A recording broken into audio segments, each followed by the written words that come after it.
This is Dr. Andrew Jones. In this edition of Veterinary Secrets, I'm going to answer a viewer's question: should you be vaccinating your dog for the canine flu?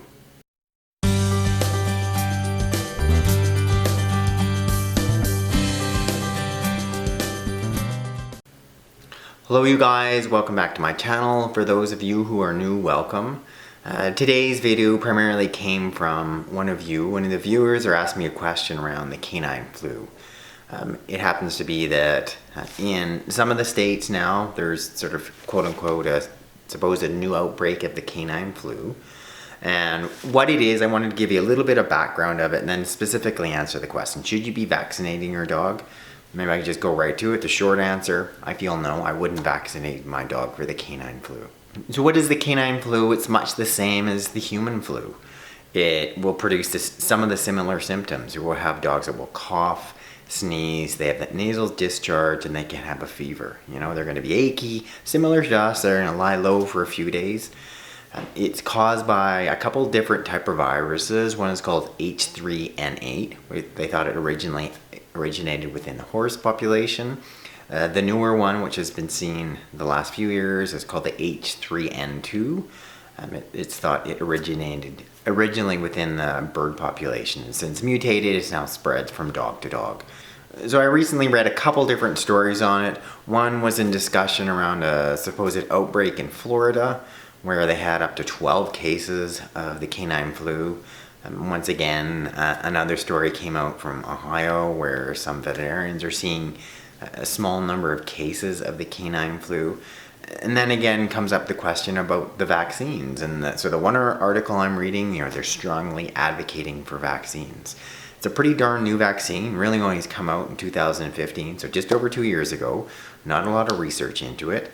These vaccine companies are advising that you give 2 doses 2 weeks apart, and then annual reboostering. So then the question then becomes, is it necessary for you to first vaccinate your dog? Like, how serious is this disease? We can put it in context. About 2 years ago, there was a substantial outbreak in Illinois, primarily around Chicago. About 1,000 dogs were affected. And maybe put that in context, you've got about 75 million dogs in the US. So pretty darn small number. Of those, it was reported to approximately 5 of those dogs died. So, some of these elderly dogs or dogs that have suppressed immune systems can get a secondary serious infection, such as pneumonia. Very much the same that can happen in the human population.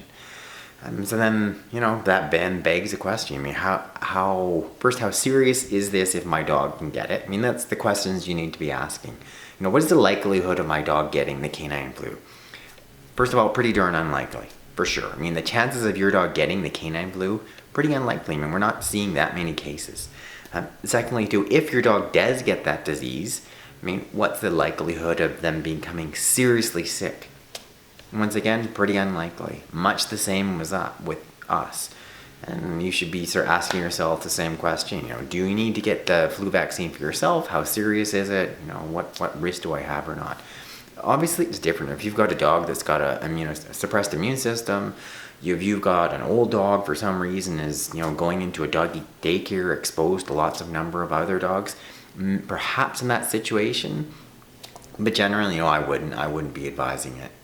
Personally, I'd be concerned with the vaccine side effects. So little research being done into it, and these secondary side effects that can be then more seriously affecting your dog, much more than getting the dog flu. Secondary, you have to be thinking about some of the simple common sense remedies. One, to keep your dog's immune system pretty strong and robust in terms of giving them adequate nutrition. So feeding them a higher quality food, making sure they're staying well hydrated. They look at some of those immune boosting and supportive products, such as probiotics, such as additional antioxidants, such as colostrum. Some of that stuff is in, my supplement here, Ultimate Canine Health Formula.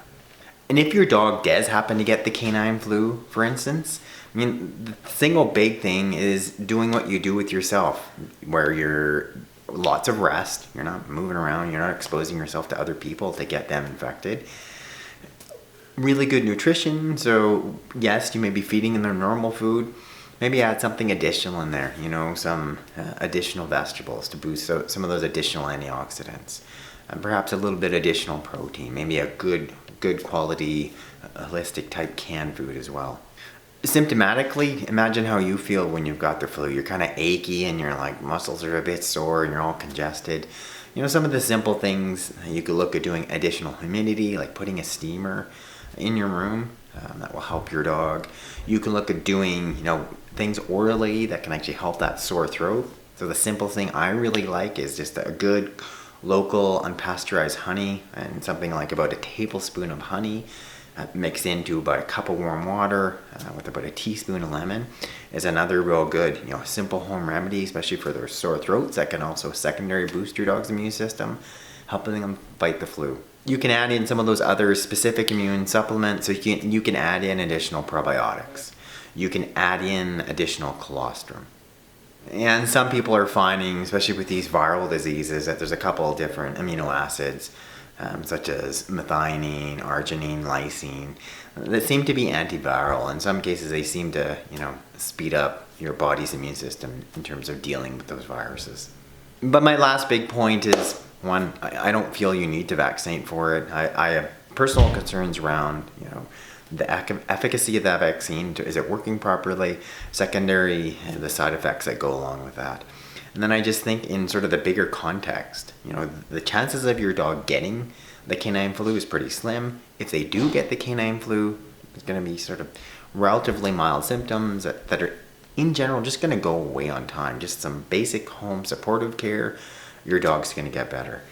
And if they're not, like if they get seriously ill, get them into your veterinarian, and they may need to be on some type of oral antibiotic to deal with a pneumonia. Much the same as, you know, that we would see when we have a basic kennel cough outbreak. I think probably the last thing I want to add is just encouraging you to think critically.